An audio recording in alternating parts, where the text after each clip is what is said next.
Hi. അപ്പോൾ ഇന്ന് നമ്മൾ വ്യസനസമേതം ബന്ധുമിത്രാദികൾ എന്ന് പറയുന്ന പടം കണ്ടിട്ട് വരികയാണ്.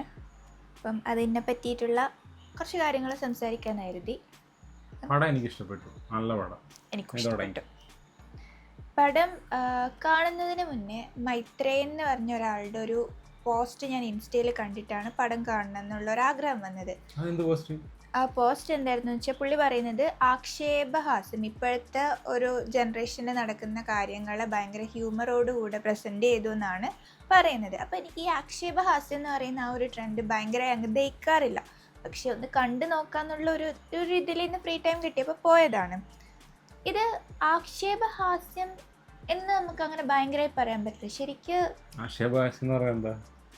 ഒരു സംഭവത്തിന് നമ്മൾ കളിയാക്കിയിട്ട് പ്രസന്റ് ചെയ്യാന്നുള്ളതാണല്ലോ.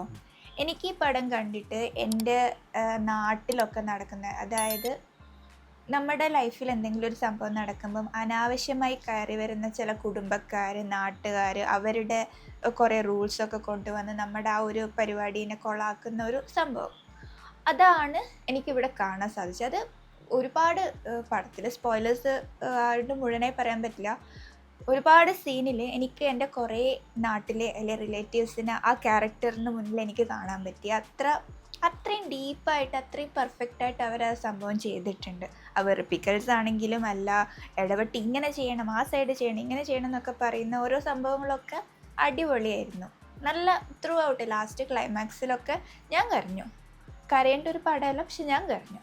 വെറുപ്പിക്കൽസിൻ്റെ കാര്യത്തിൽ വെറുപ്പിക്കൽ സീനുകൾ നല്ല പെർഫെക്റ്റായി ചെയ്തിട്ടുള്ള ഇതിലെ ക്യാരക്ടർ അഖിലേട്ടൻ എന്ന് പറയുന്ന ആളുടെ ഓരോ കോളും നമുക്ക് ഇരിക്കുന്ന പ്രേക്ഷകരെ കൂടെ ഇവനെ കൈ കിട്ടിയ എന്തവനാണെന്ന് തോന്നിപ്പിക്കുന്ന രീതിയിൽ അത്ര പെർഫെക്റ്റായിട്ട് ആ വെറുപ്പിക്കൽ പുള്ളി ചെയ്തിട്ടുണ്ട്. പിന്നെ ഇന്നസെൻസ്, ഈ അസീസ് നെടുമങ്ങാട്, അതായത് ഈ ക്യാരക്ടർ മുരളി എന്ന് പറയുന്ന ക്യാരക്ടർ, എനിക്ക് തോന്നുന്നു കണ്ണൂർ സ്ക്വാഡിന് ശേഷമാണ് പുള്ളി കുറച്ചുകൂടെ നല്ല അടിപൊളി, നല്ല എന്താ പറയുക, വേർത്തി ക്യാരക്ടേഴ്സ്, ഇമോഷണൽ ടച്ചുള്ള ടൈപ്പ് ഓഫ് ക്യാരക്ടേഴ്സൊക്കെ ചെയ്തു തുടങ്ങിയത് കണ്ണൂർ സ്ക്വാഡിന് ശേഷമാണ് കുറച്ച് സ്ട്രോങ് സംഭവങ്ങൾ വന്നു തുടങ്ങിയത്. അപ്പോൾ ആ പുള്ളി ത്രൂ ഔട്ട് ആ ഒരു പാവം പിടിച്ച ക്യാരക്ടർ, അതും പുള്ളിയുടെ അവസ്ഥ നമുക്ക് മനസ്സിലാക്കാൻ പറ്റും. പുള്ളി എന്തുകൊണ്ട് എല്ലാത്തിനെയും സഹിക്കുന്നു എന്നുള്ള ആ ഒരു സംഭവം വളരെ പെർഫെക്റ്റായി നീറ്റായിട്ട് എക്സിക്യൂട്ട് ചെയ്തിട്ടുണ്ട്. പിന്നെ എനിക്ക് പറയാനുള്ളത് ബൈജു. ഞാനിപ്പോൾ പറഞ്ഞല്ലോ, നമ്മുടെ വീട്ടിലിപ്പോൾ ഒരു ഫംഗ്ഷൻ നടക്കുകയാണെങ്കിൽ ചില വഴിയിൽ നിന്നൊക്കെ വലിഞ്ഞേറി വരുന്ന അലവലാതി കുടുംബാംഗങ്ങൾ അല്ലെങ്കിൽ നാട്ടുകാർ, അവിടെ അങ്ങനെ വിളക്ക് ഈ സൈഡ് വെക്കണം, അല്ലെങ്കിൽ ആൾക്കാർ ഈ സൈഡ് ഇരിക്കാൻ പാടില്ല, അല്ലെങ്കിൽ ഇങ്ങനെ തിരിച്ചു വെക്കണം, അങ്ങനെ പറഞ്ഞ ദോഷമാണ്, ആ കളർ ഇടാൻ പാടില്ല, ആ ടൈപ്പ് ഓഫ് ആൾക്കാരെ റെപ്രസെൻറ്റ് ചെയ്യുന്ന കാര്യത്തിൽ ബൈജു 100% ചെയ്തിട്ടുണ്ട്. പിന്നെ എടുത്തു പറയേണ്ട ഒരു കാര്യം, ആളുടെ പേര് നോബി അങ്ങനെ ഭയങ്കര വാഴയിൽ കുറച്ച് ഇമോഷണൽ സീന് ചെയ്തിട്ടുണ്ട്. അതല്ലാതെ പുള്ളിക്ക് അങ്ങനെ അടിപൊളിയായിട്ട് നല്ലൊരു ഇമോഷണൽ സീൻ ഉള്ള ക്യാരക്ടേഴ്സ് കിട്ടിയതായിട്ട് എനിക്ക് ഓർമ്മയില്ല. പക്ഷേ ഇതിൽ പുള്ളിയുടെ ക്യാരക്ടർ നല്ല സ്ട്രോങ്. പുള്ളി അത്ര എന്താ പറയുക, കുറേ ഭാഗം കോമഡി ക്യാരക്ടേഴ്സാണല്ലോ ചെയ്തിട്ടുള്ളത്. അപ്പോൾ എനിക്ക് വാഴയിൽ ആ ഒരു അച്ഛൻ മകൻ ബന്ധത്തിൽ ആ ഒരു നല്ലൊരു ക്യാരക്ടർ, ആ ഒരു നല്ലൊരു സീൻ ചെയ്തിട്ടുണ്ട്. ഇപ്പോൾ ഇതിൽ നല്ല സ്ട്രോങ് ബോൾഡായിട്ടുള്ള ഒരു രീതിയിലാണ് പുള്ളി ആ ക്യാരക്ടർ ഹാൻഡിൽ ചെയ്തിട്ടുള്ളത്. അതും അടിപൊളിയായിട്ടാണ്. അപ്പം അനശ്വരരാജിനൊക്കെ ഉണ്ടെങ്കിൽ കൂടിയും കുറച്ചുകൂടെ അവരെക്കാളും മുന്നിൽ നിൽക്കുന്ന ആൾക്കാരെന്ന് പറയുന്നത് ഈ അസീസ്, അഖിലേട്ടൻ. പിന്നെ അഖിലേട്ടനും കാര്യമായിട്ട് ഒരുപാട് സമയത്തെ റോളൊന്നും ഇല്ല, പക്ഷേ സ്റ്റിൽ പുള്ളിയൊക്കെ നല്ല ഇമ്പാക്റ്റ് ചെയ്തിട്ടുള്ള ഒരു രീതിയിലാണ് ആ പടം കംപ്ലീറ്റ്ലി എക്സിക്യൂട്ട് ചെയ്തിട്ടുള്ളത്. ഇത്രയാണ് എനിക്ക് പടത്തിനെ പറ്റിയിട്ടുള്ള അഭിപ്രായം. സൂപ്പർ, തിയേറ്ററിൽ പോയി കാണണം, കാണാതിരിക്കരുത്, നല്ലൊരു പടമാണ്. എനിക്കും ഇത് ഇവളിപ്പോൾ പറഞ്ഞ പോലെ തന്നെയുള്ള സംഭവങ്ങളാണ് ഫീൽ ചെയ്തത്. പ്രത്യേകിച്ച് നമ്മുടെ വീട്ടിൽ ഒരു പരിപാടി നടക്കുമ്പോൾ ഈ നാട്ടുകാരും ബന്ധുക്കാരും വന്നിട്ട് നടത്തുന്ന ഓരോ പരിപാടികളില്ലേ, അതാണ് ഈ പടത്തിൻ്റെ മെയിൻ തീം.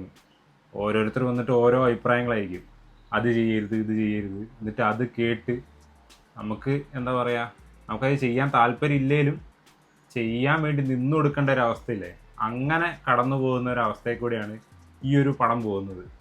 അത് നമ്മൾ കാണുമ്പോൾ സീരിയസ് മാറ്ററാണ്, പക്ഷേ അവരെടുത്തു വെച്ചേക്കുന്ന രീതിയിൽ നമുക്ക് ശരിക്കും ചിരി വരും കുറേ ഭാഗങ്ങളൊക്കെ കാണുമ്പോൾ. അവിടെ ഒരാൾ കിടന്ന് കരയോ അങ്ങനത്തെ ഒക്കെ സീനായിരിക്കും, പക്ഷെ അത് കാണുമ്പോൾ നമ്മളിരുന്ന് ചിരിച്ചു പോകും.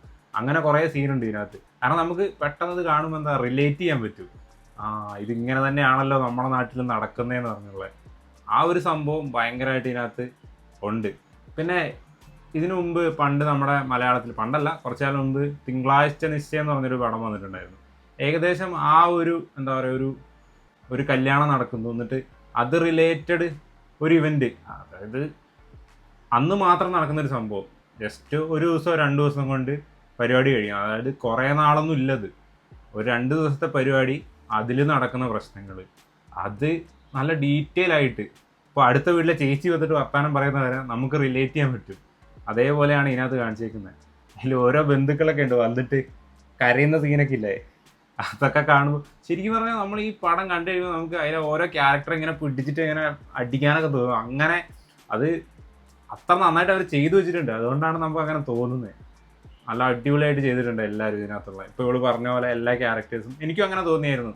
ഇപ്പോൾ നോബി ആണേലും പിന്നെ അസീസ് ആണേലും അവരെല്ലാം നല്ല അടിപൊളി പെർഫോമൻസ് ആണ്. ബാക്കിയുള്ള പടങ്ങളിൽ നോക്കിക്കഴിഞ്ഞാൽ അവർക്കൊരു കോമഡി ക്യാരക്ടറൊക്കെ ആയിരിക്കും കിട്ടുന്നത്. പക്ഷേ ഇതിനകത്തോട് വന്നപ്പോൾ നല്ല നല്ല സ്ട്രോങ് ക്യാരക്ടേഴ്സ് ഇതിനകത്ത് കിട്ടിയിട്ടുണ്ട്.